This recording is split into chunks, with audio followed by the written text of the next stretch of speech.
Saudara-saudara pendengar yang kami kasihi dimanapun Anda berada, Anda kembali bersama kami dalam acara Telaga, Tegur Sapa Gembala Keluarga.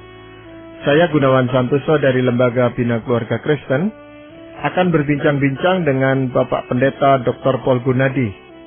Beliau adalah seorang pakar dalam bidang konseling serta dosen di Seminari Alkitab Asia Tenggara, Malang. Perbincangan kami kali ini tentang membangun kepercayaan dalam pernikahan. Kami percaya acara ini pasti bermanfaat bagi kita sekalian dan dari studio kami mengucapkan selamat mengikuti. Pak Paul, memang sebagai suami istri itu sebaiknya saling mempercayai, suami mempercayai istri dan sebaliknya. Tetapi ternyata itu tidak mudah dilakukan. Ada orang yang berkata saya tidak percaya sama istri saya ini tidak bisa dipercaya. Atau yang seringkali justru sebaliknya. Keluhan istri yang mengatakan, wah suami saya ini tidak bisa dipercaya gitu Pak Paul. Nah ini sebenarnya bagaimana Pak Paul? Percaya memang tidak bisa diberikan secara gratis ya Pak Gunawan. Percaya itu tuh muncul sebagai akibat ya. Akibat apa? Akibat perbuatan yang kita itu terima dari pihak yang satunya. Kalau kita melihat dan menerima akibat menerima perlakuan, perbuatan yang baik, yang layak dipercaya, otomatis percaya itu akan muncul juga. Nah, jadi saya kira kita penting untuk pertama-tama memahami bahwa ya kita ini enggak serta-merta mendapatkan kepercayaan. Kita harus mendapatkannya dengan membuktikan diri bahwa kita ini layak dipercaya. Ya, itulah sebabnya kadang-kadang ada orang yang lebih percaya kepada orang lain daripada kepada pasangannya, Pak Paul ya? Betul sekali.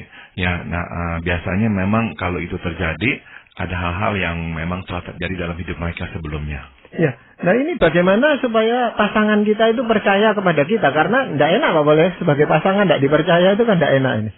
Oke, pertama kita mau melihat, saya mengkategorikan 3 jenis orang yang telah menikah ya.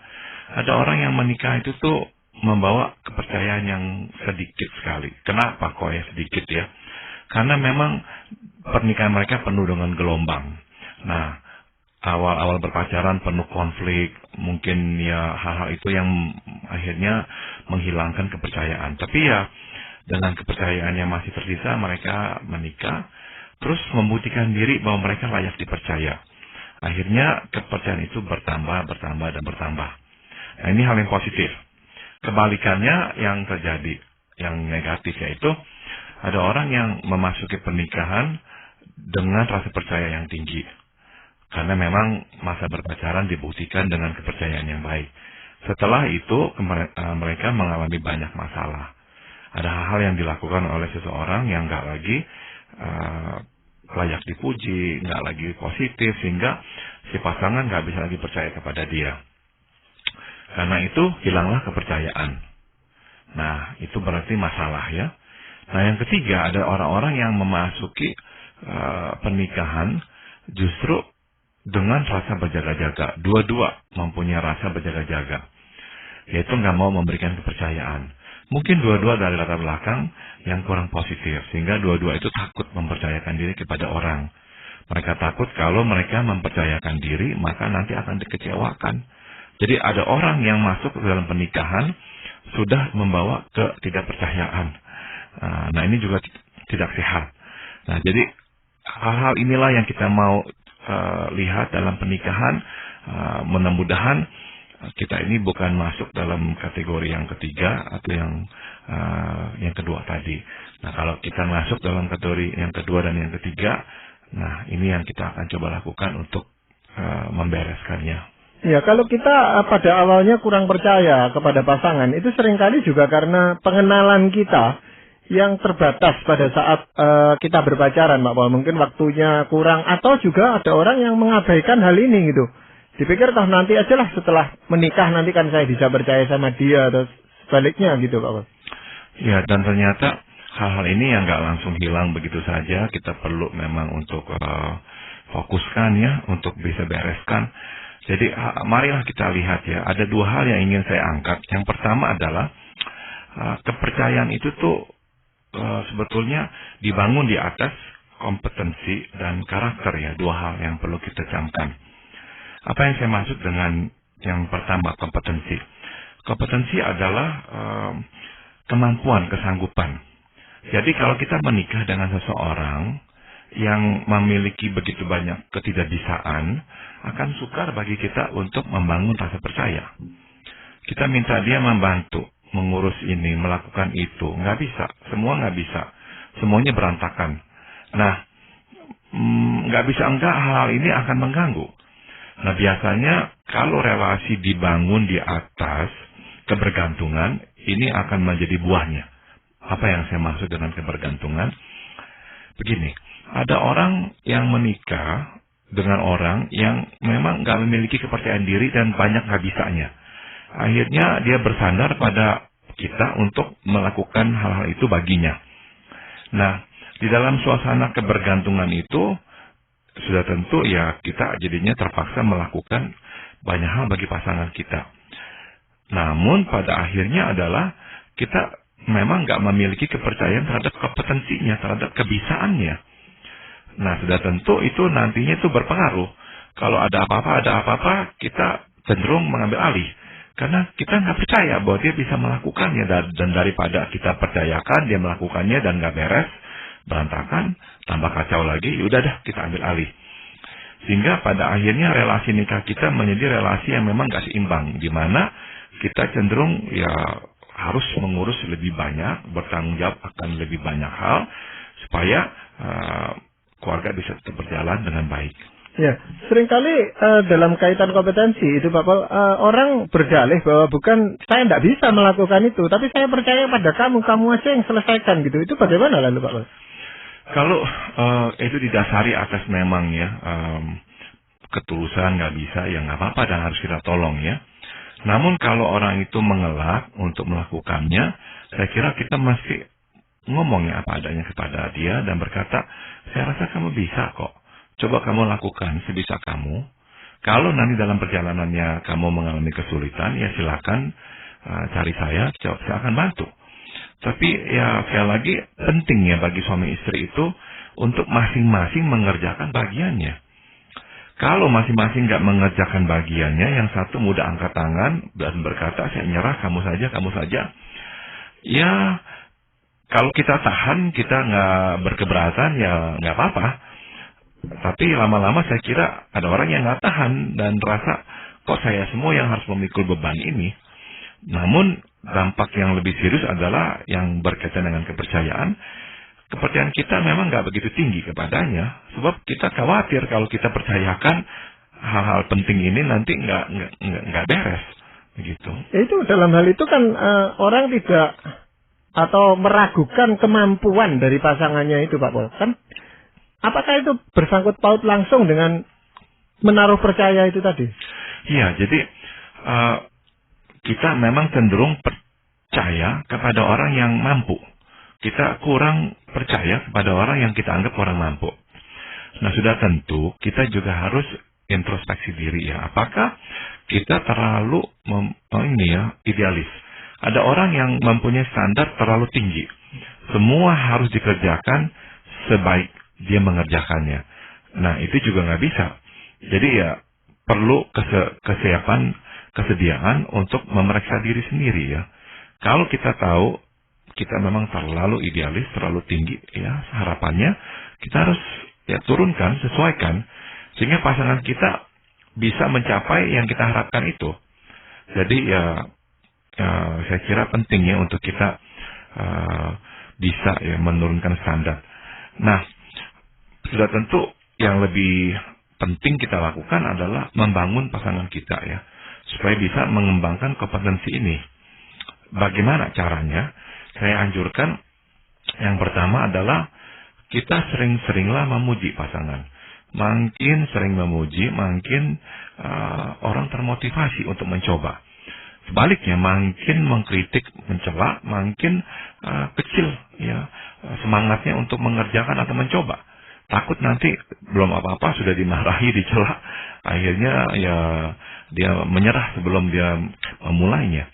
Jadi kita ini mesti berusaha ya memberikan pujian-pujian, dorongan-dorongan kepada pasangan kita. Waktu dia bisa melakukan sesuatu, pujilah. Waktu dia melakukan hal-hal yang kecil, sekecil apapun, sorotilah dan katakan, wah bagus ya, saya senang kamu bisa mengerjakan itu. Bagus sekali ini. Jadi pujian-pujian itu akan membangkitkan semangatnya.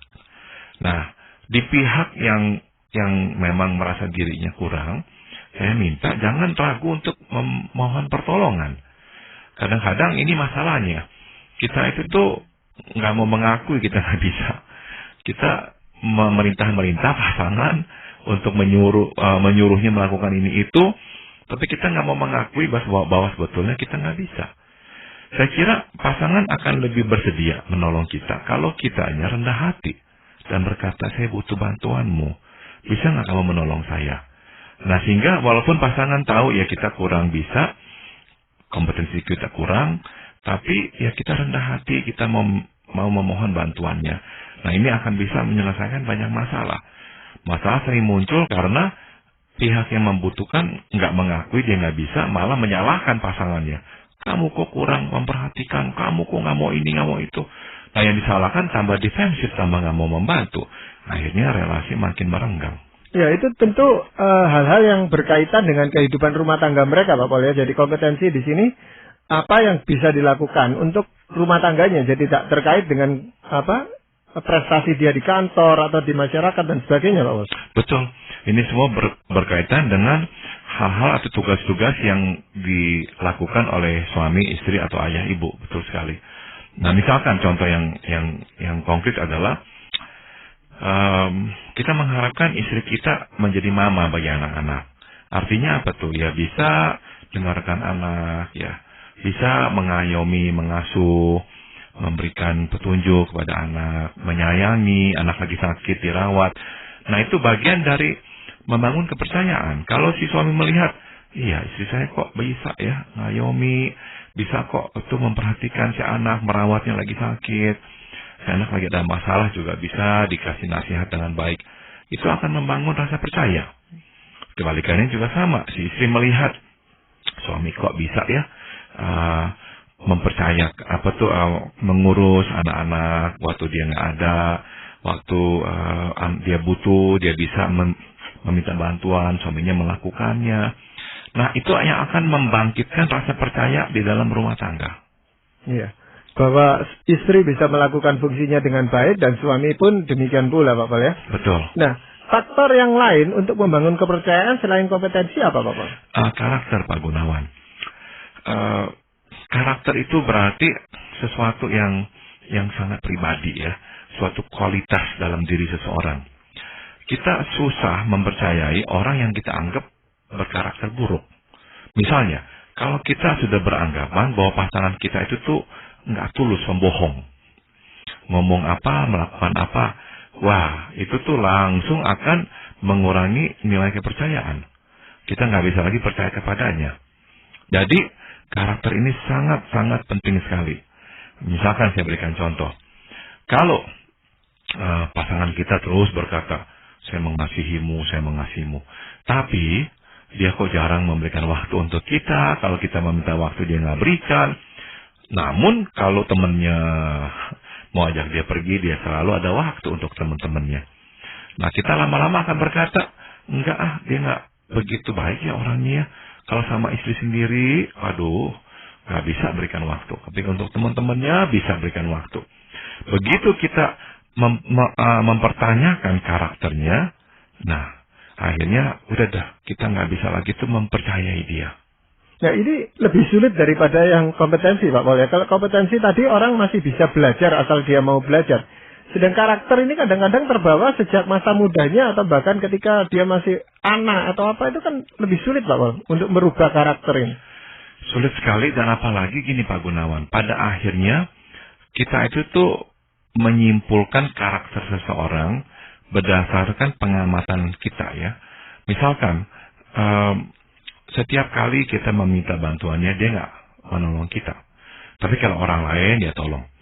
Tapi ini bukan sekali terjadinya, berulang kali.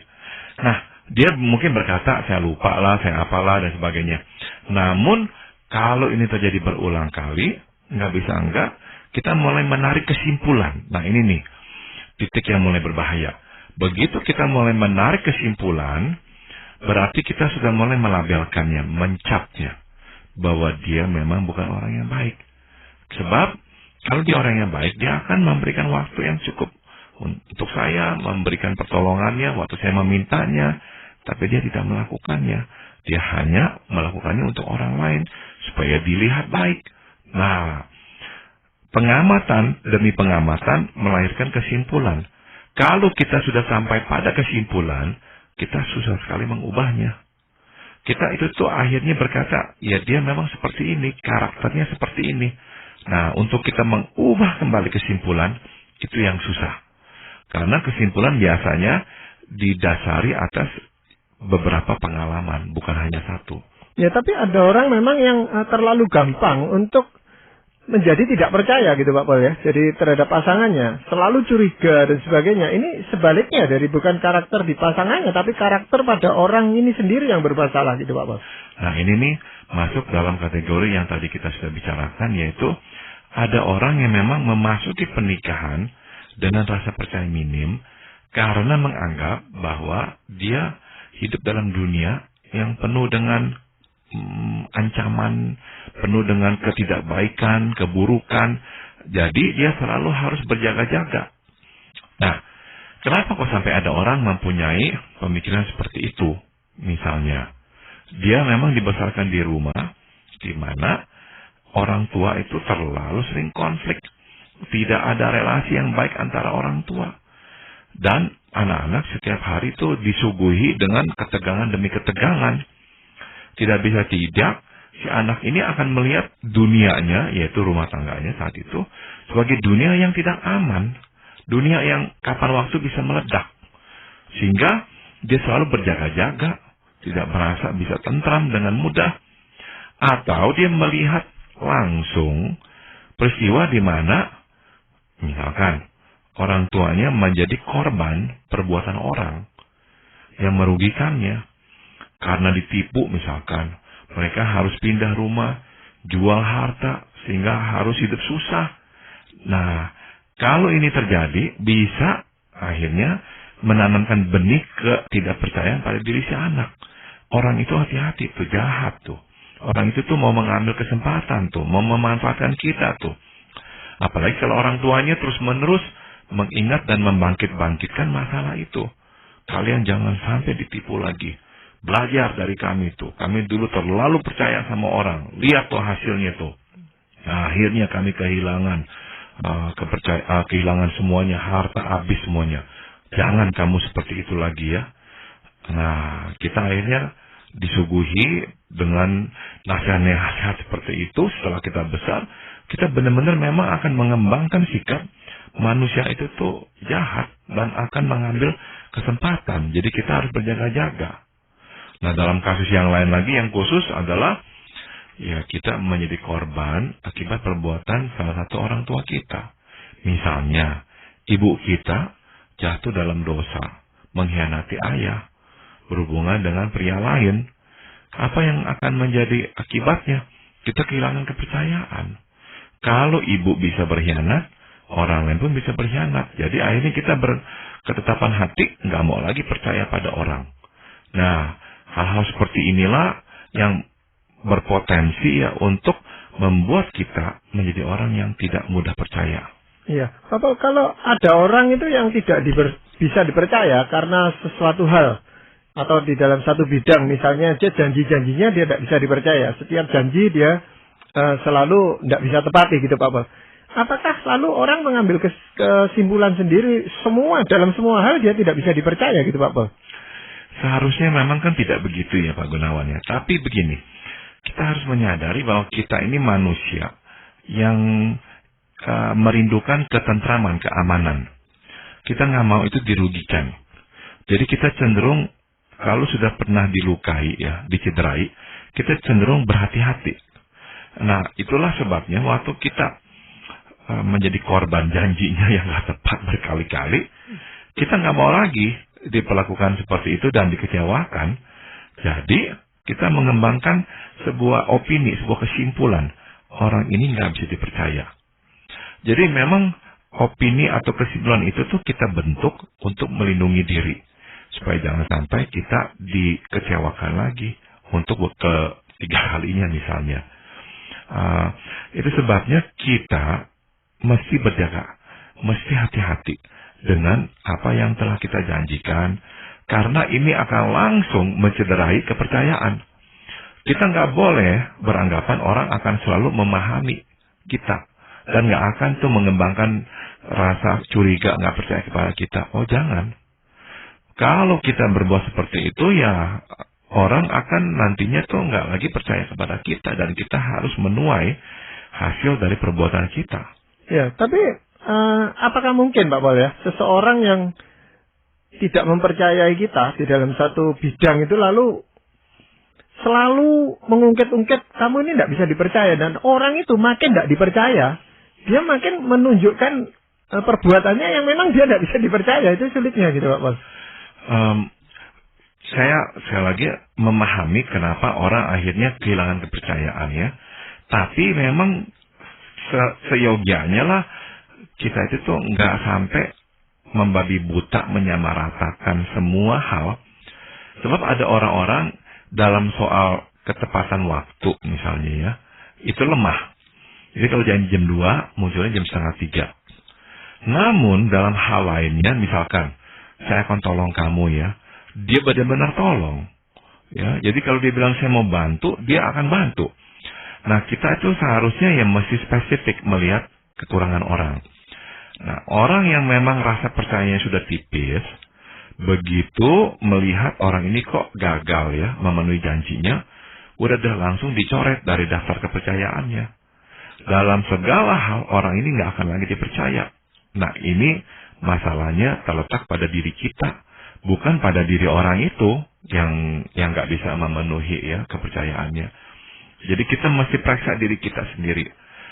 Karena ada di antara kita memang orang-orang yang sudah begitu dipenuhi dengan rasa curiga. Dengan kepercayaan yang tipis seperti itu, susah untuk kita memang mempercayai orang. Iya. Di sisi yang lain Pak Paul ya, dipercayai pasangan, dalam hal ini pasangan ini tentu, itu juga merupakan suatu tanggung jawab atau beban tersendiri bagi pasangan yang satunya Pak Paul. Memang begitu Pak Paul? Dipercaya sudah tentu itu ya, mempunyai harganya Pak Gunawan. Enggak dengan begitu saja ya kita dipercaya ya udah habis. Enggak. Kita harus membuktikan diri bahwa kita layak dipercaya. Dengan cara apakah kita membuktikan diri? Melakukannya, mengerjakannya. Apa tuh jadinya tuh yang kita akan sodorkan sebagai harga? Integritas. Kalau tidak punya integritas, percaya itu langsung akan hilang. Jadi berintegritaslah bahwa kita itu layak dipercaya. Yang kita ucapkan itu yang kita lakukan. Ya, kalau kita berkata enggak, ya benar-benar enggak, konsisten. Jadi itulah kuncinya untuk mendapatkan kepercayaan kembali. Ya, ada pasangan itu yang selalu menunjukkan berapa besarnya uang yang dia bawa, atau kalau dia pergi dia jelaskan sedetail-detailnya apa gitu. Seolah-olah memang dia khawatir pasangannya itu tidak percaya kepada dia gitu Pak Paul. Iya. Padahal sebenarnya tidak ada apa-apa, hanya dia sendiri yang merasa, wah daripada saya tidak dipercaya ya ditunjukkan lebih dulu gitu loh Pak Paul. Iya. Ya kalau memang masalah kepercayaan sudah seburuk itu, sebaiknya kita harus berinisiatif ya, membuktikan diri seperti itu. Jangan sampai memberi kesempatan kepada pasangan kita mengembangkan kecurigaan. Itu tanggung jawab kita. Jadi perjelaslah apa yang akan kita lakukan, apa yang sudah kita lakukan, sehingga kita nggak memberi kesempatan kepada pasangan mencurigai kita. Ya, tapi di lain pihak pasangan itu juga merasa tidak enak gitu. Dia bilang ya sudahlah, saya percaya sama kamu gitu. Tapi ya itu tadi ada mungkin karena pernah bersalah sih memang. Betul, kadang-kadang ada orang yang karena ya pernah bersalah dan nggak mau lagi dituduh ya yang sama, jadi terus-menerus membuktikan dirinya.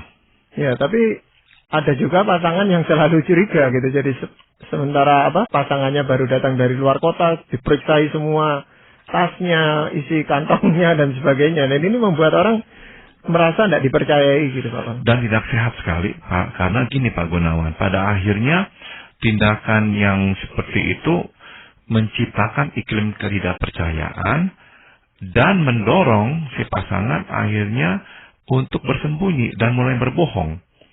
Sebab dia itu udah beranggapan, aduh kalau saya cerita dia akan marah meskipun dia nggak melakukan hal yang salah. Tapi sebab pasangannya mempunyai tuntutan yang begitu tinggi, harus begini, harus begitu, akhirnya dia mulailah menyembunyikan perbuatannya. Nah ini kan tidak sehat, karena dari menyembunyikan, mulailah nanti dia berbohong.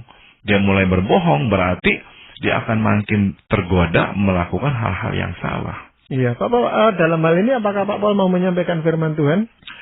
Galatia 5 ayat 22-23 menjabarkan buah Roh Kudus yang seyogianya ada pada diri setiap orang Kristen ya, yakni kasih, sukacita, damai sejahtera, kesabaran, kemurahan, kebaikan, kesetiaan, kelemah lembutan, penguasaan diri.